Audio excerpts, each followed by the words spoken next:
اللهم صل على محمد وعلى آل محمد كما صليت على إبراهيم وعلى آل إبراهيم إنك حميد مجيد. اللهم بارك على محمد وعلى آل محمد كما باركت على إبراهيم وعلى آل إبراهيم إنك حميد مجيد. رسول مقبول صلی اللہ علیہ وسلم کے ارشادات سننے کی توفیق مل رہی ہے اور بیان کرنے کی بھی. یہ احادیث جو ہم سنتے ہیں یہ رسول مقبول صلی اللہ علیہ وسلم کے نہایت ہی بابرکت اقوال پر مشتمل ہیں.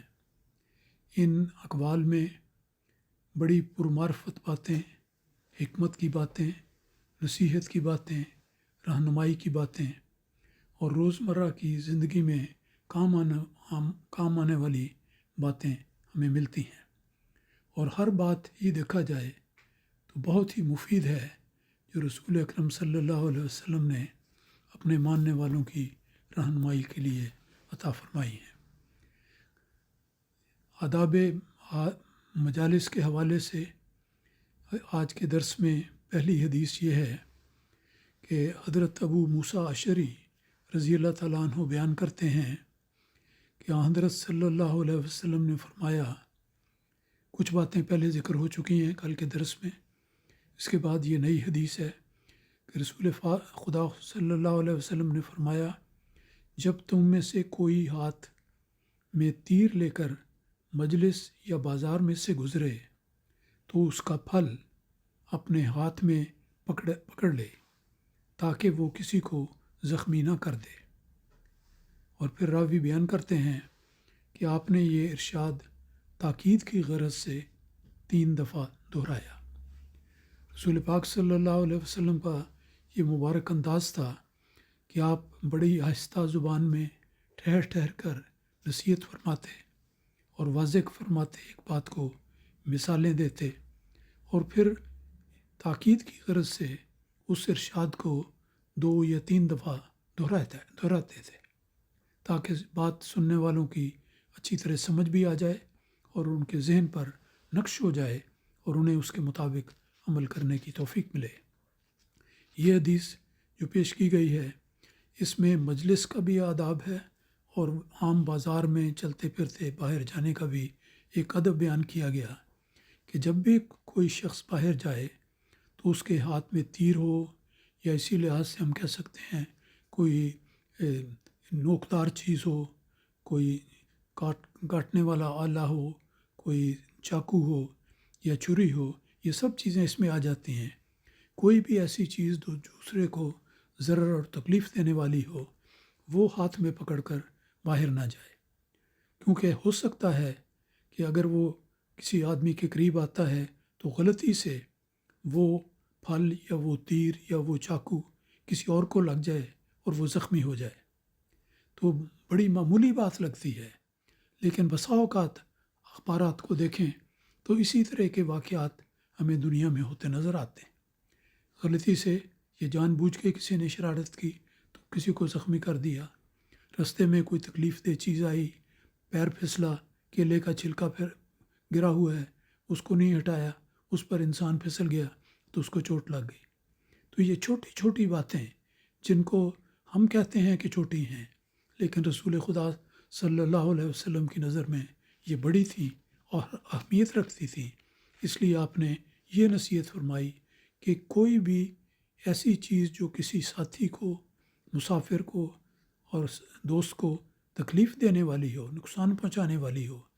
خواہ مجلس ہو، خواہ سفر ہو، بازار ہو، کسی جگہ پر بھی اپنے ہاتھ میں لے کر نہ نکلے تاکہ کسی کو نقصان نہ پہنچے. پھر اس کے بعد اگلی حدیث حضرت جابر رضی اللہ تعالیٰ عنہ کی بیان کرتا ہے. وہ بیان کرتے ہیں کہ رسول مقبول صلی اللہ علیہ وسلم نے فرمایا کہ جس شخص نے کچا لہسن یا پیاز کھایا ہوا ہو وہ ہم سے اور ہماری مسجدوں سے الگ رہے. یہ دیکھیں کتنی بنیادی نصیحت ہے جو اکثر نظر انداز کر دی جاتی ہے. باقی لوگوں کا تو کیا خیال،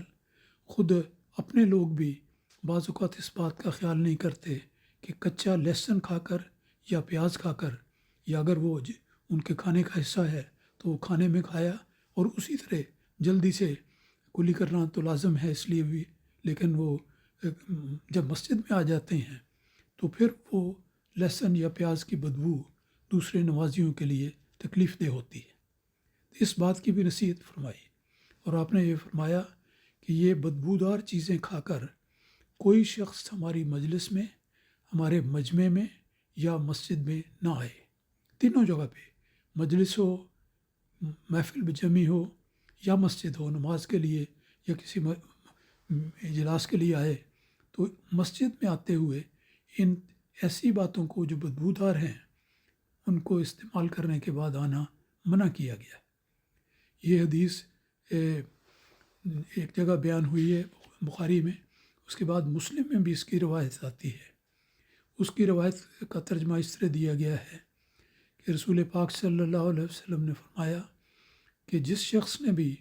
کچا پیاز یا لہسن یا گندنا، یہ بھی ایک اور بدبودار چیز ہے، وہ کھائی ہو، وہ ہماری مسجدوں کے قریب نہ آئے۔ آگے حکمت بیان فرمائی اس ارشاد کی کہ وجہ یہ ہے کہ جس چیز کی بدبو سے لوگوں کو تکلیف پہنچے، اللہ تعالیٰ کے فرشتے بھی اس چیز سے تکلیف محسوس کرتے ہیں۔ تو اللہ تعالیٰ کے فرشتے کرامن کاتبین لوگوں کے اعمال کو لکھنے کے لیے ان کے ساتھ ہوتے ہیں، تو وہ فرشتے بھی رسول پاک صلی اللہ علیہ وسلم نے فرمایا کہ تکلیف محسوس کرتے ہیں کہ ایسی مجلس میں جائیں جہاں کسی آدمی کے منہ سے یا اس کے جسم سے یا اس کے لباس سے بدبو آتی ہے۔ تو اپنے کپڑوں کی حفاظت، جسم کی حفاظت اور اس کی صفائی کا خیال، اور خاص طور پر بدبو پیدا کرنے والی چیزوں کے کھانے کے بعد مسجد میں آنا، عبادت کے لیے آنا، اجلاس کے لیے آنا، ان سب چیزوں سے پوری طرح احتراز کرنا لازم ہے۔ بڑی سادہ سی نصیحت لگتی ہے، لیکن اگر آپ غور کر کے دیکھیں تو یہ باتیں ہمارے ماحول میں کبھی کبھی بڑی ہی تکلیف دہ صورت پیدا کر دیتی ہیں۔ تو یہی باتیں ہیں جو ہمارے پیارے آقا حضرت محمد مصطفیٰ صلی اللہ علیہ وسلم نے ہم سب کی رہنمائی کے لیے خود بیان فرمائی ہیں۔ اگلی حدیث حضرت ابو ہریرہ رضی اللہ تعالیٰ عنہ کی بیان کردہ ہے۔ حضرت ابو ہریرہ نبی اکرم صلی اللہ علیہ وسلم کے ایسے شیدائی تھے کہ گویا آپ کے ساتھ سائے کی طرح رہتے تھے، اور کبھی جدا ہونے کا نہیں آپ نے سوچا۔ اور پھر کوشش ہوتی تھی کہ جب بھی رسول پاک صلی اللہ علیہ وسلم کسی مجلس میں چلتے پھرتے یا کسی موقع پر کوئی ارشاد فرمائیں، لکھنے کا سامان تو ہوتا نہیں تھا لیکن اس کو یاد کر لیتے تھے۔ اور پھر یہی وجہ ہے کہ جو ہمارے حدیث جمع کرنے والے علماء ہیں، جنہوں نے اپنے اپنے زمانے میں اماموں نے ان کتابوں کو جمع کیا، جن میں سے 6 سیاستہ کہلاتی ہیں، یہ احادیث کے مرتب کرنے والے لوگ ان کے اندازے کے مطابق حضرت ابو ہریرہ وہ صحابی ہیں جن سے سب سے زیادہ مستند احادیث مروی ہیں اور بیان کی گئی ہیں اور محفوظ کی گئی ہیں۔ تو یہ اعزاز حضرت ابو ہریرہ کو، جو بہت ہی غریب انسان تھے، بڑے سادہ، بہت نیک، رسول خدا صلی اللہ علیہ وسلم کے انتہائی عاشق اور پروانہ صفت انسان تھے، ان کی روایت ہے۔ وہ بیان کرتے ہیں کہ حضرت صلی اللہ علیہ وسلم کی عادت یہ تھی کہ آپ کا طریقہ مبارک یہ تھا کہ جب آپ صلی اللہ علیہ وسلم کو کبھی چھینک آتی تو آپ اپنا ہاتھ یا کپڑا منہ کے سامنے رکھ لیتے اور جس قدر ہو سکتا اپنی آواز کو دباتے تھے۔ یہ بھی دیکھیں، مجلس میں بیٹھنے کا ایک اور ادب ہے۔ عام طور پر جو زکام کا مریض ہو اسے مجلس میں جانے سے اعتراض کرنا چاہیے کہ وہ بیماری کسی اور کو نہ لگ جائے، لیکن اگر جاتا ہے یا ویسے بھی عام طور پر کبھی نہ کبھی چھینک آ جاتی ہے تو اس کے لیے بھی ایک ادب سکھایا گیا کہ جب کسی کو چھینک آئے تو وہ اپنا ہاتھ یا کپڑا اپنے منہ کے سامنے رکھ لے تاکہ اس کے جراثیم دوسروں تک نہ پہنچیں، اور پھر یہ بھی فرمایا کہ جس قدر ہو سکتا ہے اپنی آواز کو دبائے۔ تو یہ ایک اور اتنی باریکی میں جا کر جس مقدس انسان نے اپنے ماننے والوں کی رہنمائی فرمائی ہے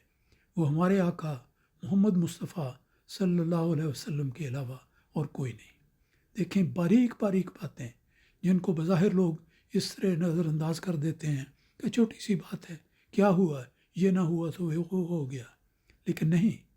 جہاں اصلاح کا موقع ہے وہ اصلاح کرنی چاہیے، اور جہاں بہتری کا انداز اختیار کیا جا سکتا ہے اس کو اختیار کرنا چاہیے۔ تو رسول پاک صلی اللہ علیہ وسلم کا ہمیشہ یہ طریق تھا کہ آپ چھوٹی سی چھوٹی باتوں کو بھی مد نظر رکھتے اور اس کے بارے میں اپنے صحابہ کو نصیحت فرماتے تھے۔ اللہ تعالی ہمیں ان نصائح پر عمل کرنے کی توفیق عطا فرمائے۔ اللہم صلی علی محمد۔